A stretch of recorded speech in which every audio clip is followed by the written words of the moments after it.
citizens of the internet, and happy Easter. I'm doing some prep work here, but wanted to let's just get things started right away with some Easter greetings. Here we go. We're doing things a little bit different today. Check this out, okay? I was over in Australia during Easter, which was interesting. Interesting to note they celebrate Easter the same way we do, commemorating the death and resurrection of Jesus by telling our children a giant bunny rabbit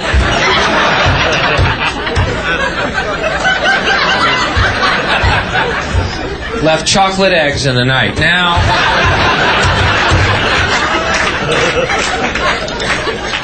I wonder why we're fucked up as a race. Anybody got any clues out there? Or where do you get this shit from, you know? Why those two things, you know? Why not goldfish left Lincoln logs in your sock drawer, you know? As long as we're making shit up, go hog wild, you know? At least a goldfish with a Lincoln log on its back going across your floor to your sock drawer has a miraculous connotation to it. Mommy, I woke up today and there was a Lincoln log in my sock drawer. That's the story of Jesus.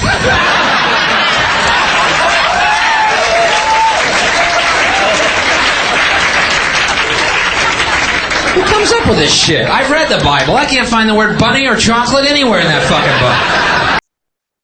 So, you get the idea. Happy Easter. Bill Hicks was a legend. There's a lot of conspiracy theories claiming that Alex Jones is actually Bill Hicks, that he didn't actually die. I don't buy it. They look similar. But I think they actually worked together when Bill Hicks was alive. Plus, there's so many comedians who worked with Bill Hicks when he was alive that know Alex Jones as well. You know, like Joe Rogan and Jimmy Dore, for example. They would say something. It's such a farce.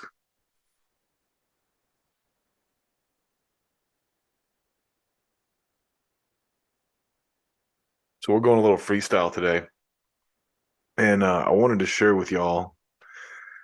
I happened to do you the favor of watching Bill Maher's podcast, and you're welcome, because I know you don't want to watch it. But there's some pretty decent little things going on with Bill Maher's podcast, believe it or not. Let's see if we can get this perfect for you. Here we go. So in this first clip, so let me start this off by saying I used to be a huge fan of Bill Maher's show, Real Time.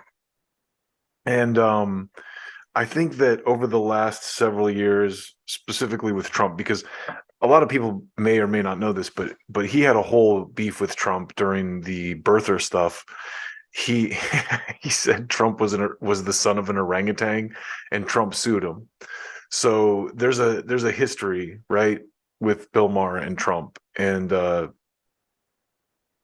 aside, I think that people like Bill Maher, it's easy for them to be out of touch because he lives in a mansion in Hollywood and he doesn't have to interact with regular people. But I think of all the shitlib kind of talking heads out there, Bill Maher is one of the better ones. He's at least talking to people like Dave Rubin.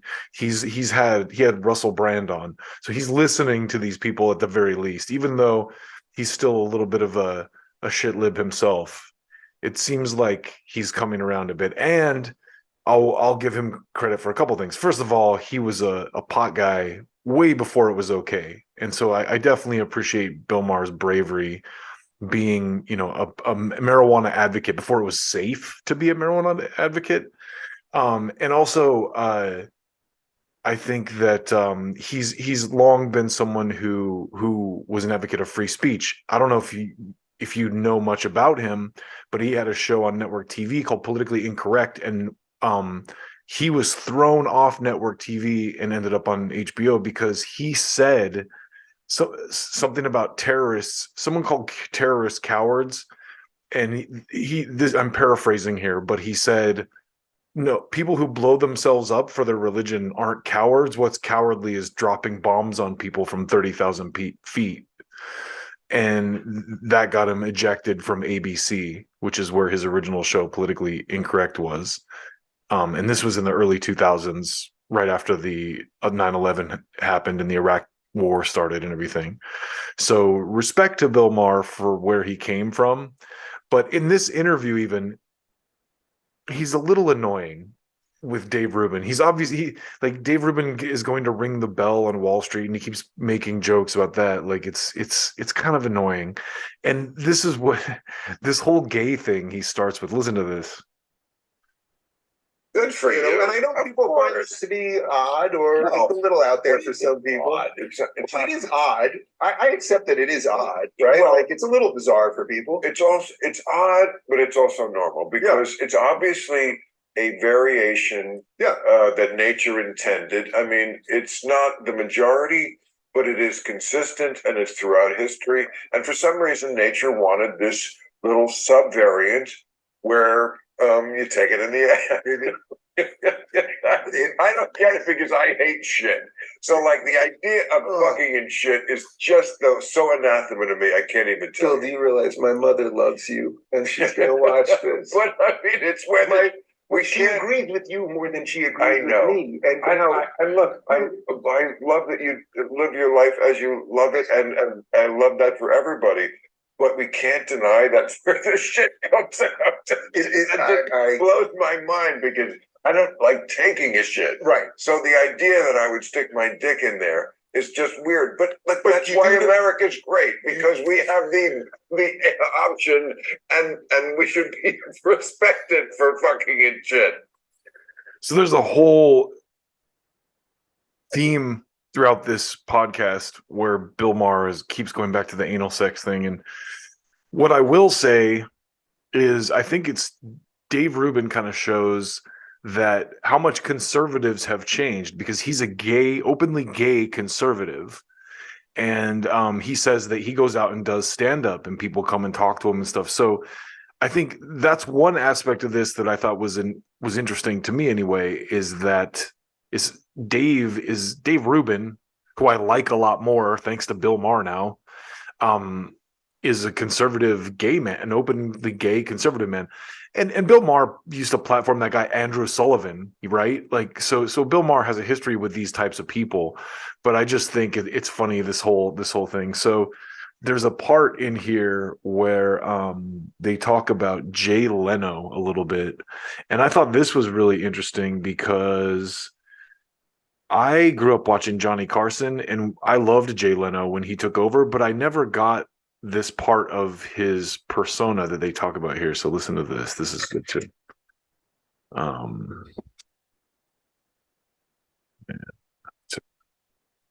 It's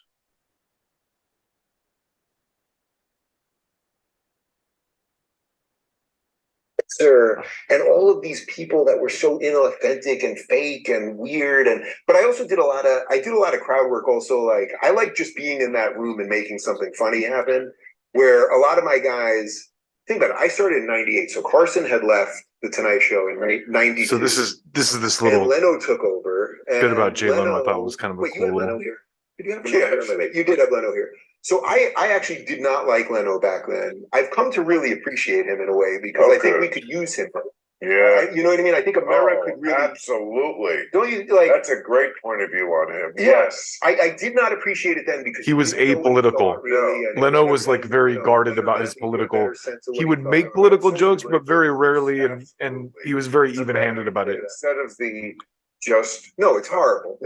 It's so the irony, Dave, is that when I started, the knock was you can't do a show where you're alienating half the crowd because you're telling your political opinions. And now you can't do a show if you don't bow to the point of view of the audience, which is all going to be super woke.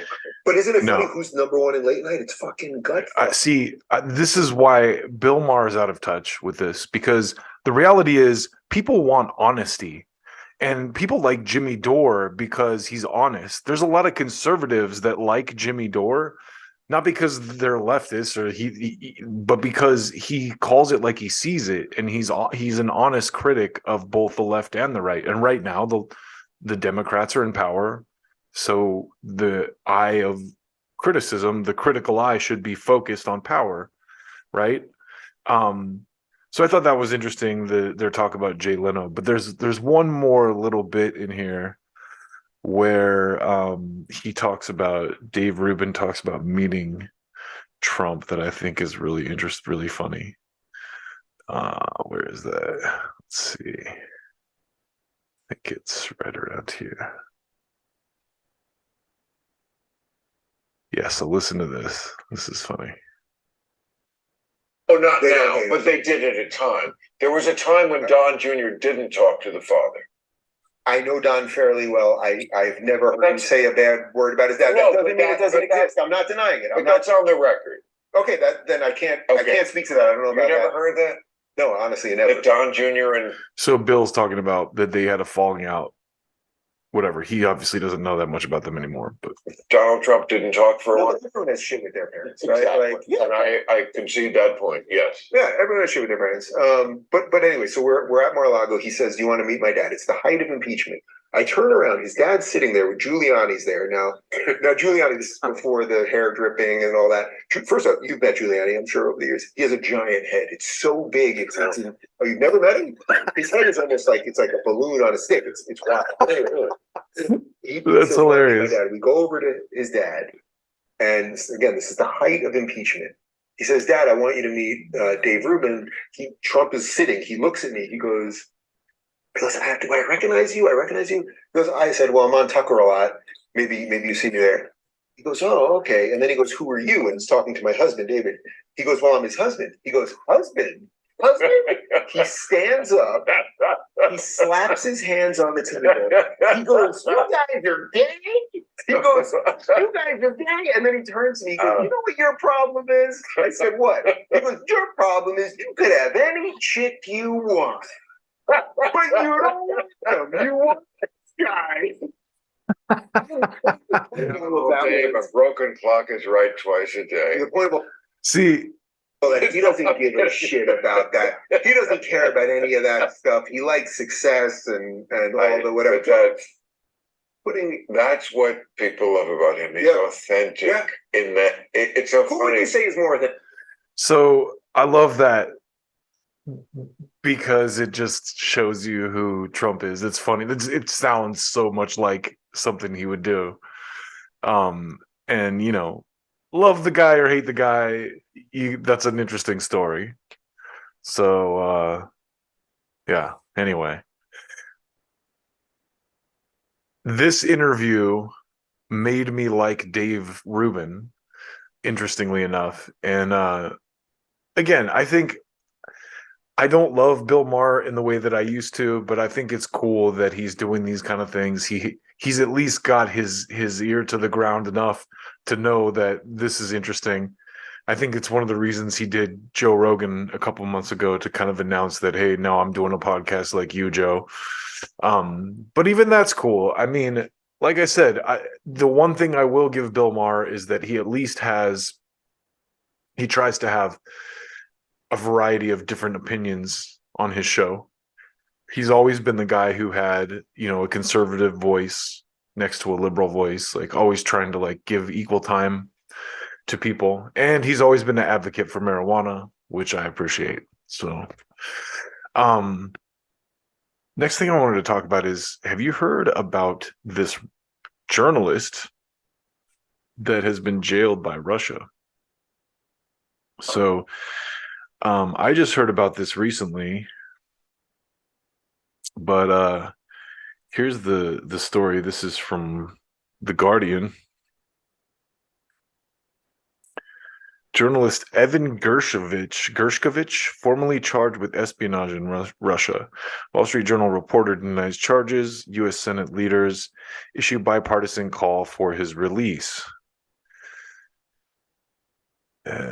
Russian Federation Security Service investigators have formally charged Evan Gershkovich, sounds like a Russian last name, with espionage. For Wall Street Journal reporter denied the charges and said he was working as a journalist. Russian news agencies reported on Friday. Russia's Federal Security Service, the main successor to the Soviet-era KGB, said on the 30th of March that it had detained Gershkovich in the Ural city, I'm not even going to try that, Yekaterinburg, and it had opened up an espionage case against the 31-year-old for collecting what it said were state secrets about the military-industrial complex. Gershkovich has been charged. So, what, at least they didn't kill him. I mean,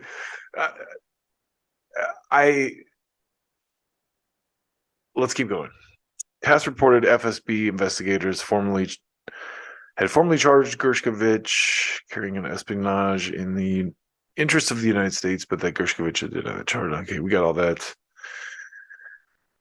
I wanted to get to the part where here it is right here. This is what Congress had to say in response to this, right? We strongly condemn the wrongful detention of U.S. citizen and Wall Street Journal reporter Evan Gershkovich and demand the immediate release of this internationally known, respected, independent journalist, wrote Senate Majority Leader Chuck Schumer and the Senate Minority Leader Mitch McConnell.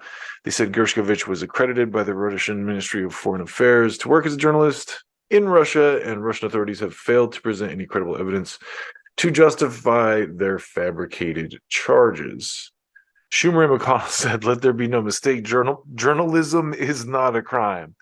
Okay, so this is why I wanted to talk about this. First of all, I hope this man gets home safely to his family. I'm sure he will. It sounds like, Russia's being reasonable about it. They've jailed him, and, congressional diplomats are already working to get him free, just like Brittany Griner. Remember that? That seems like it was all but yesterday.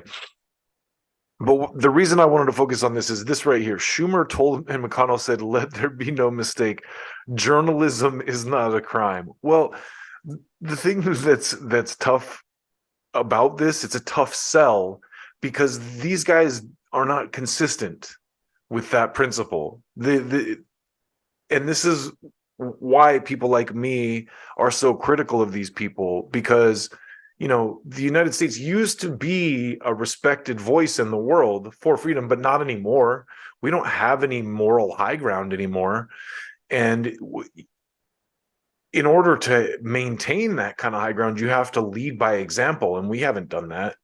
So just to start right here, and this got me thinking today, Edward Snowden, he's in Russia, like it got me thinking today, like that's one of the reasons they want to get into Russia so bad, because that was the only country that Snowden could go to that would protect him. Anywhere else he went, there's arms of the U.S. security state that would have had him extradited, So Russia was like the only safe haven for him. And it got me thinking this morning when I was reading about this Gershkovich guy, and thinking about the grand scheme of things, the Russia thing on the whole is like, that's another reason they want to get into Russia, because Russia's like the one country that's like, no, we're going to shield this whistleblower. But this is from a long time ago. This is a 9-year-old article, Q&A with 29-year-old source behind the biggest intelligence leak in the NSA's history explains his motives, his uncertain future, why he never intended on hiding in the shadows. So oddly enough, Snowden blocked me on Twitter. I have no idea why. I think he might have mistook me for someone else. I never said anything disparaging to him. I respect the guy. It's really weird. I don't know why, but he blocked me, so I can't see any of his tweets on Twitter. And when I was Googling him earlier, I saw there was one of his tweets came up in Google search results, and I clicked through, and it says you're blocked. So I can't see anything that he posts. But it's just odd to me. I literally have no idea what triggered a block from him. Anyway. The individual responsible for one of the most significant leaks in U.S. political history, Edward Snowden, 29-year-old, and this is 9 years ago, so at this point he's 40. Technical assistant for the CIA, current employee for the defense contractor Booz Allen Hamilton. Snowden has been working in the National Security Agency for the last 4 years as an employee of various outside contracts, including. So, remember what Schumer said over here? Let there be no mistake. Journalism is not a crime. Yeah, in Snowden's case, apparently it is because he has to hide in Russia. And then we have, he just recently got citizenship there. This is from September 26, 2022. So I was almost like, wow, maybe Putin did this as like kind of, somewhat as some kind of a retaliation thing after the Ukraine started, but this was September of last year, so this is pretty recent. Former National Security Agency contractor turned whistleblower Edward Snowden. Has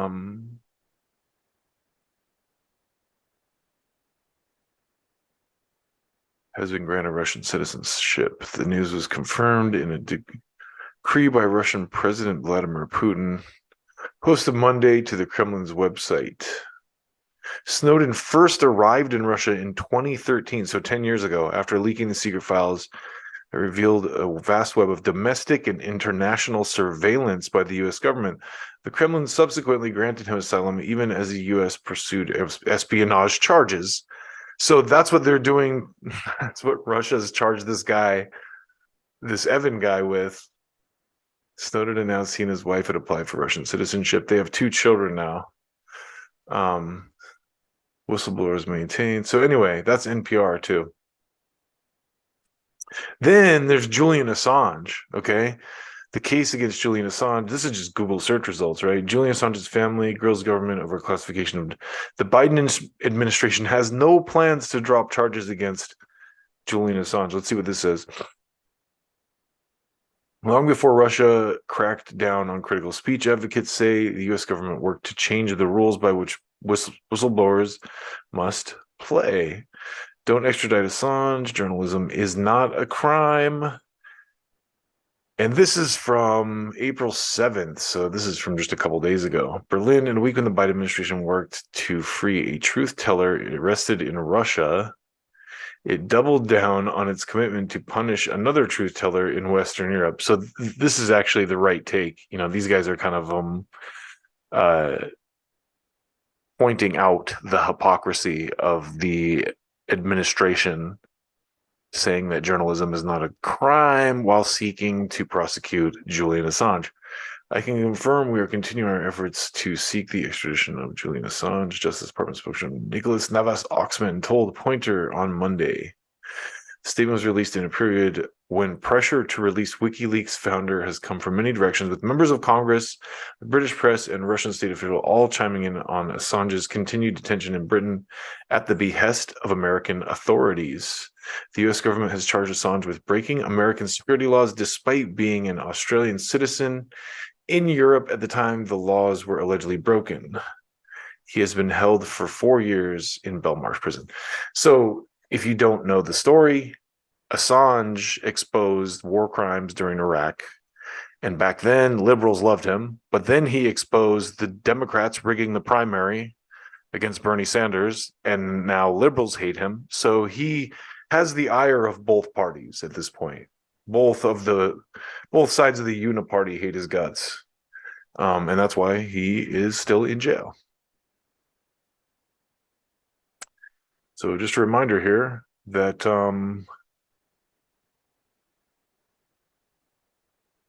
let there be no mistake. Journalism is not a crime. Oh, really, Schumer? And last but not least, here's one that very few people talk about. A guy named Daniel Hale. You ever heard of Daniel Hale? Daniel Hale receives International Whistleblower Award for drone document leak. Daniel Hale, the former U.S. Air Force intelligence analyst currently imprisoned for releasing top-secret documents on the government's drone program, was given an international award for whistleblowing Wednesday. And this is from 2021. So this is 2 years ago, November, a little less than a little more than a year ago. Former U.S. Air Force intelligence nonprofit charity based in Australia. Hale was sentenced to 45 months in prison in July after pleading guilty to violating a single count of the Espionage Act, a controversial 1917 law of 10 used against individuals who share national security information with the press, originally intended for foreign spies. The law bars the accused from using their motivations for leaking as a defense. The judge, Liam O'Grady of the U.S. District Court of the Eastern District of Virginia, dismissed 4 other charges against Hale with prejudice. So this is kind of disgusting. Do you think that the founding fathers would approve of the way this law is being used to jail American whistleblowers for? It was originally written for foreign spies. So, you know, if you're a citizen who's concerned about what's happening in your country and you leak this information, should you be tried as a foreign spy? I mean, that's a valid question. And people who practice or study constitutional law, like Obama and Rand Paul, probably have more intelligent opinions on this than I do, more well-founded, well-formed opinions. But the reality is, if you're looking at this from a rational point of view, it's not okay. Daniel Hale exposed Obama administration war crimes, and you do not hear a thing about him, do you? You know, I hear a lot about Assange, which is good because Assange, again, has the ire of both parties. But Daniel Hale is an interesting one. You don't really hear much about him. His jailing has been kept kind of a secret. So I don't know. I saw these headlines about this Gershkovitz guy and people clutching their pearls about it, and it just made me think, you know what? I really wish that we still lived in a country that led by example. I really wish that we still had the moral high ground to clutch our pearls about this, honestly, because we don't. We are jailing a bunch of journalists. And The Intercept does a lot of good work. I really hope, I mean, despite them firing Glenn Greenwald, it's one of the few publications you're going to find articles like this. Maybe less and less as time goes on, but between The Intercept and The Gray Zone, I think, and The Guardian does all right, but even them, they've been suspect the last couple years. So I think the last thing is going to be a short video today. The last thing I wanted to touch on is the play. Well, actually, let's talk about Mehdi Hasan and Matt Taibbi. I just about skipped something.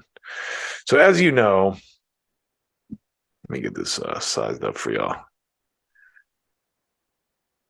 Recently, I did a video on this, but friend of the show, Matt Taibbi, appeared on the Mehdi Hasan show on MSNBC. And I definitely will give Mehdi credit for having Matt on the show, right? MSNBC rarely has people like Matt Taibbi, which is funny, or maybe it's not funny. But I'll definitely give Mehdi the credit. Mehdi gets the credit for having Matt on the show, but that's where the credit ends for Mehdi, because Mehdi turns into Freddy Krueger and starts, lying and making shit up in an attempt to discredit Matt. So watch it. This is the specific piece where people think it's like the gotcha moment, right? Watch this for a second.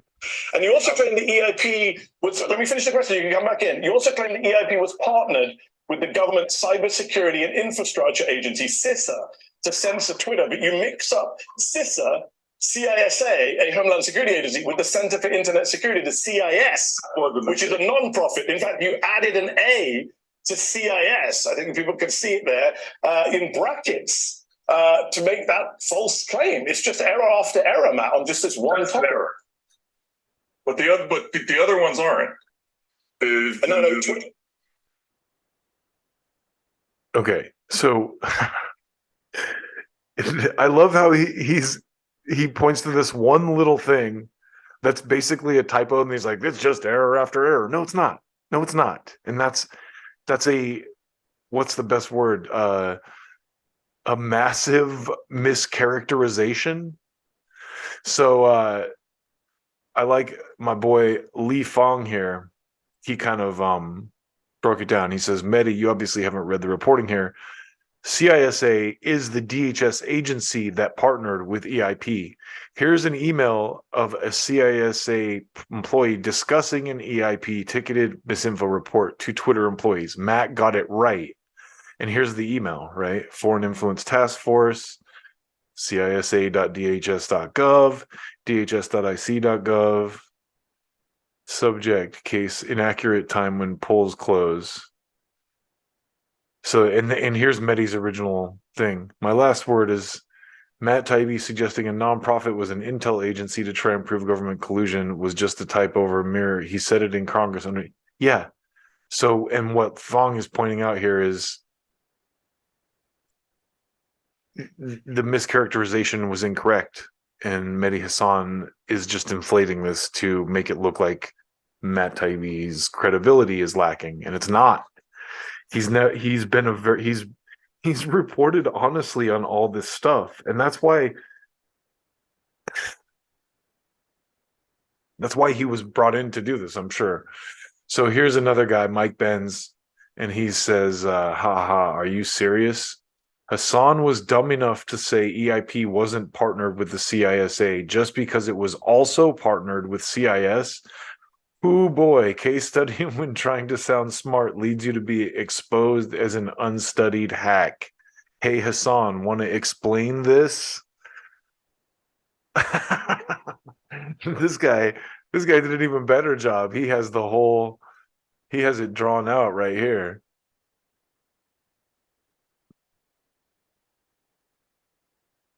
Four major stakeholder groups: government,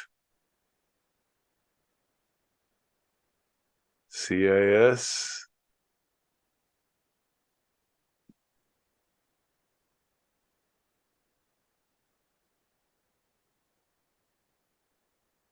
so as you can see, these are disingenuous attacks.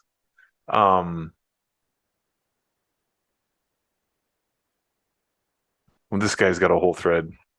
What's especially hilarious is why Hassan made the mistake. Clearly, he inferred EIP wasn't partnered with CISA because that's the only way it could matter.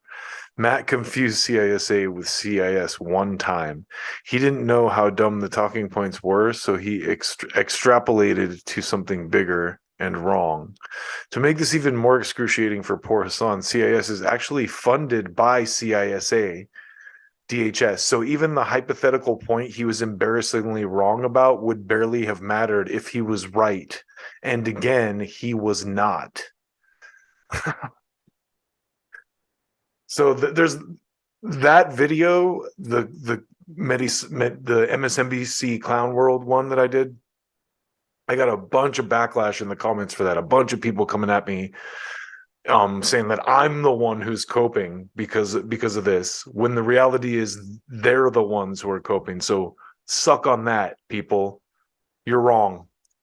Taibbi's credibility unimpugned by a hack like Mehdi Hasan. And then you can look up all these people came out after this, to defend Matt, that with articles about this letter that Mehdi had sent to I think it's the Daily Mirror in the UK about how he wants to be their left-wing voice, and then when they didn't hire him, he talks shit about him in the press. So he's I said this in my original piece. He isn't there to do journalism. His job is to try to make Matt Taibbi look like he's not credible. He's not, and consider the source. I said in my last piece, it's like a wino shouting insults at you. Like, does it really matter? Like, consider the source, right? It's Mehdi Hassan, a guy who has no credibility, trying to impugn the credibility of Matt Taibbi, an actually well respected, well published journalist,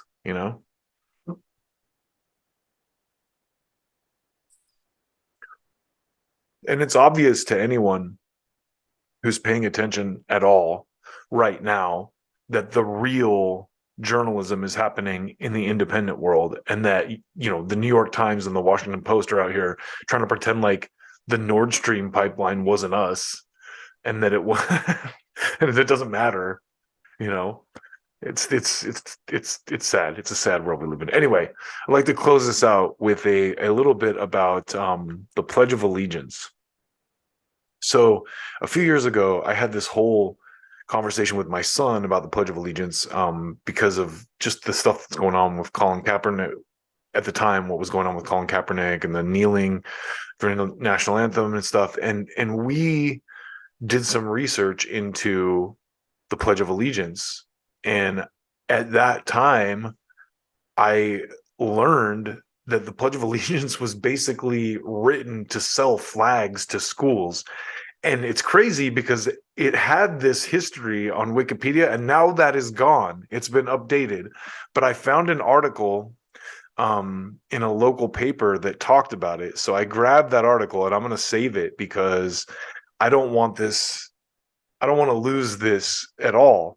But basically, here's the history of the Pledge of Allegiance. Basically, to summarize it, there was a guy who was selling flags to schools, and he I think his name's in here, Ford. So he could sell one flag to the school, and they would have it like in the front of the school and whatever. But then he thought, how can I get a flag in every classroom? And this kind of spitballed into this thing where they're like, well, if we make it like a thing where every day they have to say a pledge, then every class has to have a flag for the kids to pledge. So the Pledge of Allegiance, whatever its intent now, and I'm not saying it's a bad thing or anything, but its inception started as a marketing ploy, basically. And there's tons of historical proof of that. And it's funny that Wikipedia pulled all that out. Now they make it, they make vague kind of references to it in Wikipedia now, but it's been changed quite a bit. It's kind of shocking to me. A lot of stuff like that has been memory hold that's a trip to me, where I'm like, whoa, this quote was attributed to, there's a Voltaire quote that now is attributed to a white power guy, where I'm like, wait a minute, for my whole life I've known this quote as being a Voltaire quote, and now suddenly all the Voltaire references have been scrubbed, and it's been turned into this thing that a white supremacist said, so if you quote it, you're an anti-Semite, like that kind of garbage. So anyway, this stuff about the Pledge of Allegiance, I think, got memory hold a little bit. And I'll just read through a little bit. I won't spend a ton of time on it. But every year, Americans celebrate Flag Day, June 14th. So now's the perfect time to consider the story of the Pledge of Allegiance. The backstory also provides an important lesson for our times, demonstrating that people with contrasting viewpoints can set aside their differences and find ways to create value for our republic. So this even has a pretty good slant on it, right? The pledge story begins with Daniel Sharp Ford, publisher of a children's magazine called The Youth's Companion. In 1888, Ford's publication began selling American flags to public schools as a way to encourage subscription sales. Unfortunately, most school administrators weren't putting these symbols of the American public in classrooms, the American Republic in classrooms. What Ford needed to drive up flag sales was a patriotic marketing scheme. The entrepreneur understood that creative marketing beats as the heart of modern-day capitalism. Luckily for Ford, he found a ready-made marketing opportunity, the 400th anniversary of Christopher Columbus's first voyage to the Americas. Ford's nephew, James Upham, ran the Youth's Companion premium department. Upham came up with a novel idea: invent a patriotic pledge for children to swear allegiance to the American Republic as symbolized by the flag. In 1891, Youth's Companion hired Francis Bellamy, a former Baptist preacher from Massachusetts, to devise the flag oath. The year before, Bellamy's Boston congregation had forced him to resign his job as a church pastor. The trouble had been the slant of his sermons. Bellamy was a Christian socialist. He believed that following the teachings of Jesus, Christians should always be active in promoting the rights of working people and the equal distribution of economic resources. Interesting, isn't it?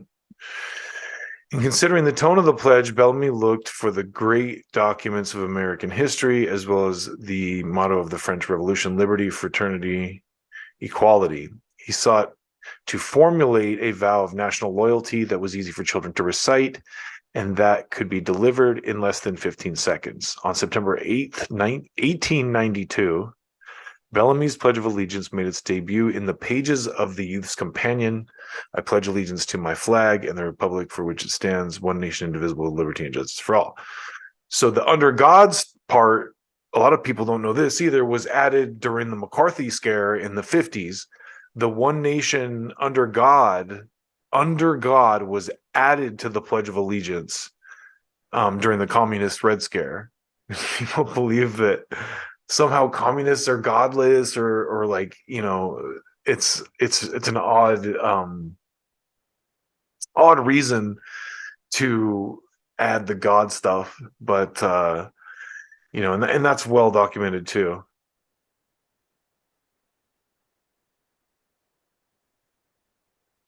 They talk about that in the Wikipedia article, I believe. Changes right here, yeah.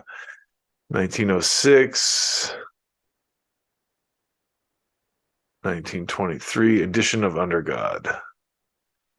Louis Albert Bowman, attorney from Illinois, was the first to suggest the addition of Under God to the pledge. The National Society of the Daughters of American Revolution gave him an award of merit as the originator of the idea. During the Cold War era, many Americans wanted to distinguish the United States from the state atheism promoted by Marxist-Leninist countries, a view that led to support the words "under God" being added to the Pledge of Allegiance. Okay, I did not know that. That's interesting. So yeah, the "under God" part was added later, and it's another interesting, just to circle all the way back to the Easter thing. A lot of people, you know, with the Bill Hicks joke about the colored eggs and the rabbits, a lot of people don't realize that all that symbolism, Easter was originally a pagan holiday that was celebrated as a rite of spring. You know, all these holidays, when the Romans took over, when the Romans kind of made Christianity the official church of the empire, they smashed all the Christian holidays on top of the pagan ones. So that's why you have, even though Christ wasn't born on December 25th, his birthday smashed onto the winter equinox. And even though Christ didn't rise, you know, in spring, the resurrection of Christ was hammered onto the, you know, the pagan celebration of the spring, the nature, the natural, you know, march of the seasons, basically. So yeah, a lot of you probably know that, but some of you probably don't, and now you do. That's why it's not because Lincoln Logs in our sock drawers. That's why there's eggs and bunnies as symbols of Easter, in addition to Jesus, because it's because of the Romans. Frankly, the Romans said, "Hey, pagans and Christians, let's come together for these holidays." So that right there is why you have all this Christian kind of, you know, meshing with the seasonal pagan holidays. Anyway, hope you had a fantastic Easter and take good care of yourselves.